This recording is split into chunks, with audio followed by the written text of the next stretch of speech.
Hi there, Daily Gardeners. Jennifer Ebling here. I just want to give a quick shout out to the folks who have left a review for the show over on Podchaser during the month of April. I want to give a heartfelt thanks to Minnie Garrett, Valerie Tropical Gardener, Matthew Sartor, and @Bringer. Thank you so much for leaving a review for the show, especially during the month of April. You know, this month, all month long, Podchaser is willing to donate 25 cents for every time a podcast gets reviewed over on their website. And then when I reply to that review, they double that contribution. And so with your help, for each review and reply, Podchaser will donate 50 cents to World Central Kitchen, which is the organization where chefs provide meals to people fleeing Ukraine. So hats off to Podchaser for picking such a great cause. If you have a chance and can leave a review for The Daily Gardener over at podchaser.com, it's so easy to do and so much good can come from it. Today's episode is brought to you by the Daily Gardener Friday newsletter. You can sign up for the newsletter over at thedailygardener.org. Hi there and welcome to The Daily Gardener, a podcast about garden history and literature. I'm your host, Jennifer Ebling, and today is April 25th. It's National Zucchini Bread Day. Today in garden history, we celebrate the birthday of the English clergyman and daffodil breeder George Herbert Engleheart, who was born on this day, April 25th in 1851. Well, way back in 1889, George began breeding daffodils, a plant he was a fanatic about, and he grew over 700 varieties in his lifetime. Fans of Beersheba or Lucifer or the White Lady Daffodil owe a great debt of gratitude to Reverend Engleheart. In fact, George spent every spare minute breeding, and his parishioners would often arrive at his church to find a note tacked to the church door saying this: "No service today, working with daffodils." And today we also celebrate the birthday of the American geologist, mining engineer, and botanist Marcus Jones, who was born on this day, April 22nd in 1852. Marcus's mother loved plants, and every day she would send a young Marcus out to gather fresh flowers, which she then displayed on the family mantle. And it was this daily chore that was the beginning of Marcus's passion for botany. Now, Marcus became a prominent botanist of the American West, and in 1923, he sold his personal herbarium for about $25,000, which was an impressive amount at the time. And to this day, the Marcus Jones collection is the largest archive of plants from Utah. Marcus died in 1934 in San Bernardino, California, at the age of 81. He was returning from a plant collecting trip at Lake Arrowwood when his car was hit by another driver. Today, the Jones Columbine is named for Marcus Jones. Botanically speaking, it's known as Aquilegia jonesii. Now, this columbine is a rare columbine, and like most columbines, it does not transplant well. So keep that in mind when you're out in your garden this spring and you see a columbine pop up in an undesirable area. Well, if you intend on moving it, you may just as well dig it up and throw it away, because that's how hard it is to transplant a columbine. All right, and today we also celebrate the English-Australian botanist Joseph Henry Maiden, who was born on this day, April 25th in 1925. Born in London, Joseph emigrated to New South Wales, Australia, and he was hoping that the climate there would improve his health. He quickly landed a job as a museum curator in Sydney, and he also married a local woman named Eliza Hammond. Now, during his time in Australia, Joseph made a significant contribution to understanding Australian flora, especially when it came to the eucalyptus genus. He also wrote a book called The Useful Native Plants of Australia. And in 1896, just before the turn of the century, Joseph was appointed as the director of the Sydney Botanic Gardens. And in total, he served as an Australian botanist for over 4 decades. Now, as for his Australian legacy, Joseph is remembered every September 1st, which is the first day of spring down under. It's also known as Wattle Day or Acacia Day because in Australia, the wattle is the common name for acacia. Now, Joseph loved the acacia. He recognized their beauty and their value, and so he established a group known as the Wattle Day League. And this group of citizens fought to make the golden wattle, or the acacia pycnantha, Australia's national floral emblem. And while he was at it, Joseph also worked to establish Wattle Day. Now, the very first Wattle Day was celebrated over 100 years ago in 1909. And every year on Wattle Day, Australians wear a wattle blossom, which looks like a little yellow pom-pom. Now, as plants, wattles are tough evergreen shrubs and trees that can withstand the Australian climate. They can handle the drought, the winds, and the brush fires. And by the way, the wattle blossom is also a favorite of pollinators. Now, you might be wondering about the origin of the word wattle.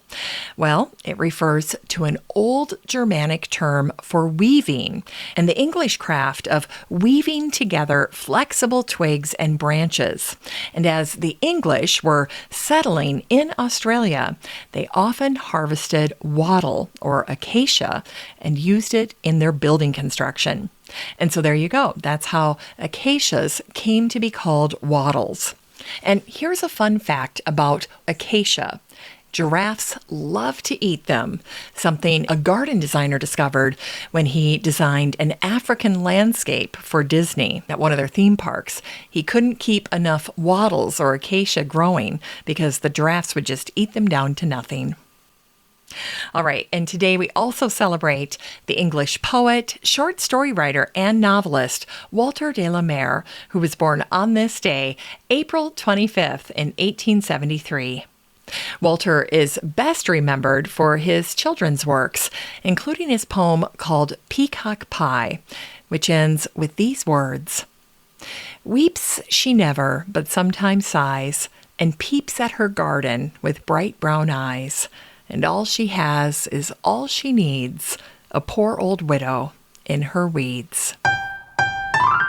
It's time to grow that garden library with today's book, The Essential Garden Design Workbook by Rosemary Alexander and Rachel Myers. This book came out in 2017, and the subtitle is Completely Revised and Expanded. Well, the original version of this book was a best-selling classic, and so this is the upgraded book that came out 5 years ago. And in this book, you have the eminent designer and educator Rosemary Alexander teaming up with rising design star Rachel Myers. And what these two women did is they share new garden plans, a ton of new photos and diagrams, and updated profiles of their 50 top plants that they think are timeless and that should be used by today's designers. So there's all kinds of wonderful modern tips and advice in this book. If you're interested in sustainability or plant diversity, well then this book is a really good design book for that. And it's also great if you're trying to incorporate computer-aided design into your planning, or if you want to start your own garden design business. So this book will walk you through the entire design process. Now, of course, nowadays, you don't have to be an artist to be a landscape designer or to convey what you want to do with a particular garden or a job site. But you do need to know how to do the basics. You have to be able to somehow survey a site and draw a plan to scale, or to use the right software in order to do that. And then if you're making a bigger presentation, maybe to a company or to an arboretum, you'll need to include specific details, visuals, maybe even a mood board and of course, costing if you want to land their proposal. And so this book gives you everything, soup to nuts, on garden design. And as Rosemary says, she believes that garden design is one of the most satisfying and rewarding professions. And I have many friends who would agree with her. Now, when Gardens Illustrated reviewed this book, they said the attention to detail at every stage is fantastic. Even if you don't want to be a designer, this book is worth having. This book is a big one. It is 392 pages of garden design for students, professionals, and anyone who is looking to create a well-designed outdoor space. You can truly learn from the experts, and they will share it in detail here. You can get a copy of the Essential Garden Design Workbook by Rosemary Alexander and Rachel Myers, and support the show using the Amazon link in today's show notes for around $16. Finally, we end the show today with a botanic spark that celebrates the birthday of the American author and botanist Julia Frances McHugh Morton, who was born on this day, April 25th in 1912. A fellow of the Linnaean Society, Julia Morton was a popular expert and lecturer on plants, and she was revered especially for her knowledge of plant medicine and toxicity. She became known as the Poison Plant Lady, and she worked to educate the public through letters, phone calls, lectures, and articles, and she even created posters that were used in hospital emergency rooms. So she was truly cutting edge in her time. Now, among the many emergency room calls that she received, one was from a doctor in Scotland after a patient who had just gone on a holiday in Jamaica came home and was gravely ill. And when they couldn't get to the bottom of it, they reached out to Julia, who deduced that a noxious castor bean from a souvenir necklace had been ingested. Now, over the years, Julia was the subject of many newspaper articles, and I loved researching Julia because there were so many clever headlines that showcased her expertise. One said, "She gets to the root of problems," and another one said, "She leaves no leaf unturned." In 1988, the Miami News published an article about Julia's help with a murder case that involved a teenage girl. The girl's car was found in the Dadeland Mall parking lot, and the police brought Julia a half-inch blade of grass. Can you imagine? A half-inch blade of grass that was stuck to the door handle of a car. And they also brought her some pieces of leaves that were wedged inside the car. Well, Julia went to work, and she identified the grass as giant Burma reed. And then the leaves she identified as undeveloped leaflets of Spanish needles. And through this discovery, Julia concluded that a short distance from the Dadeland Mall, perhaps near a nursery, in a tall patch of Burma reed, police just might find the body of the girl. And in addition to that, Julia predicted that there were two killers. She correctly assumed that one probably had wet hands and had left the Burma reed on the driver door, while the other suspect likely closed the passenger door so quickly that it clipped the Spanish needles.